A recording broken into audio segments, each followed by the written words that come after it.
বাড়ির কাউকে কিছু না জানিয়ে বন্ধুদের সঙ্গে পুকুরে স্নান করতে গিয়ে জলে ডুবে মৃত্যু হলো এক কিশোরের। মৃতের নাম আবির নন্দী, বয়স 12 বছর। ফুলবাড়ি 1 নম্বর অঞ্চলের শান্তিপাড়া এলাকার বাসিন্দা ছিল কিশোর।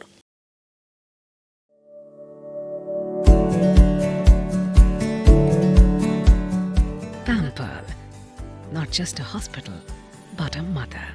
নিউ লাইফ ফার্টিলিটি সেন্টার আধুনিক চিকিৎসা ও বিশেষজ্ঞদের সহায়তায় আপনার স্বপ্ন পূরণ করতে প্রস্তুত। নতুন জীবনের স্বপ্ন সত্যি করতে আজই যোগাযোগ করুন। নতুন জীবনের সূচনা এখানেই। পরিবার সূত্রে জানা গিয়েছে, রবিবার বিকেলে প্রচণ্ড গরমের হাত থেকে রেহাই পেতে বাড়ির কাউকে কিছু না জানিয়ে বন্ধুদের সঙ্গে একটি পুকুরে স্নান করতে নামে আবির। সেখানে স্নান করার সময় আচমকা জলে তলিয়ে যায় সে। খবর পেয়ে ছুটে আসেন স্থানীয় বাসিন্দারা ও পুলিশ। তাকে উদ্ধার করে নিয়ে যাওয়া হয় উত্তরবঙ্গ মেডিকেল কলেজ ও হাসপাতালে, কিন্তু শেষ রক্ষা হয়নি। চিকিৎসকেরা আবিরকে মৃত বলে ঘোষণা করেন। সোমবার ফুলবাড়ি 1 নম্বর অঞ্চল সভাপতি ধীরেশ রায়, স্থানীয় পঞ্চায়েত সদস্য রীতা দেবী সহ একাধিক জনপ্রতিনিধি মৃত শিশুর বাড়িতে পৌঁছে পরিবারের প্রতি সমবেদনা জানান। এই ঘটনায় শোকের ছায়া নেমে এসেছে এলাকায়। যে ঘটনাটা ঘটেছে এটা তো সত্যি ব্যথা জানাবার ভাষা নাই।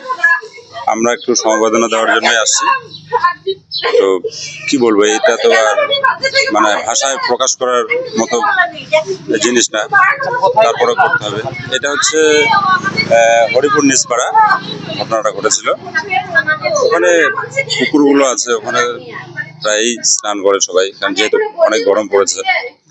আর কালকে ছিল শনিবার, আর বিকাল 4টার পরের ঘটনা। ওই সময়টা একটু শুনশানে থাকে জায়গাটা। তো বাচ্চারা কিভাবে গেল সেখানে, কেনই বা স্নান করতে নামলো বিকালবেলা, সেটা স্নান করতেই গেছিল। সেখানে অনবরত স্নান করে প্রচুর লোক। আমরা যতটুকু শুনেছি ওখান থেকে, আমি যতটুকু শুনেছি যে সেখানে ওর সাথে আরো 3 জন ছিল, কিন্তু কারা 3 জন, যেহেতু আমার বাড়ি হরিপুর বা ছোট ছোট বাচ্চাদের চেনাটাও সম্ভব না, তো তারা কারা এখনো বোঝা যাচ্ছে না। 12 বছর হবে, 12 বা 13 এরকম বয়স। আমি নিজেই গেছিলাম মেডিকেলে। তো প্রথমে ওখান থেকে যারা দৌড়াতে আসে, দুইজন সহৃদয় ব্যক্তি বলবো আমি, তারা মেডিকেলে নিয়ে যায়, এবং আমি খবর পাওয়ার পরে আমিও মেডিকেলে ছুটে যাই, এবং আমার সমস্ত গ্রুপ, আমার যে রাজনৈতিক গ্রুপ, সেখানে তার ফটোটাকে ভাইরাল করি, যে কেউ চিনে থাকলে। রাত্রি 8টার পরে জানতে পারি যে সেই বাচ্চাটার বাড়ি হচ্ছে শান্তিপাড়া।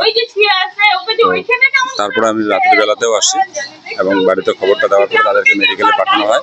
তারা গিয়ে দেহ শনাক্ত করে যে তাদেরই এই বাড়িরই বাচ্চা। সারাদিন বাড়িতে নাতিও আমার সারাদিন বাড়িতে ছিল।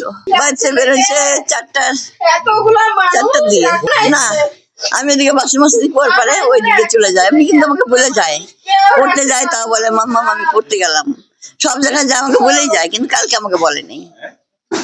আর আমিও টের পাইনি, আমি বাসন মাজতেছিলাম। বাসন মাজার পরে দেখি যে ও নাই। তারপরে ওর দাদা আসে সন্ধ্যাবেলা। আমি কি ভাই কই? তো বল কি ভাই জানি না তো। আজ কি বলিস ভাই কই? তখন 6টার বেশি বাজে। তারপরে আমি খুঁজতে পারলাম, বৃষ্টির মধ্যে খুঁজতে পারলাম, খুঁজতে তখন ওর সাথে ওর দোকানে আমরা প্রণব, আমার নাতিকে দেখছিস? বল কি না, তোমার নাতিকে দেখি নাই। দাঁড়াও তো দিদি, দাঁড়াইলাম একটু। ও তখন মোবাইল করতে বের করলো। চেনো একে? আমি ওটা ব্যাপারে তখন চিনে আমি চিৎকার, আমি আর থাকতে পারি নাই। তখনই চিৎকার বেড়ে আমি বললাম, আমি নন্দী, বয়স 11।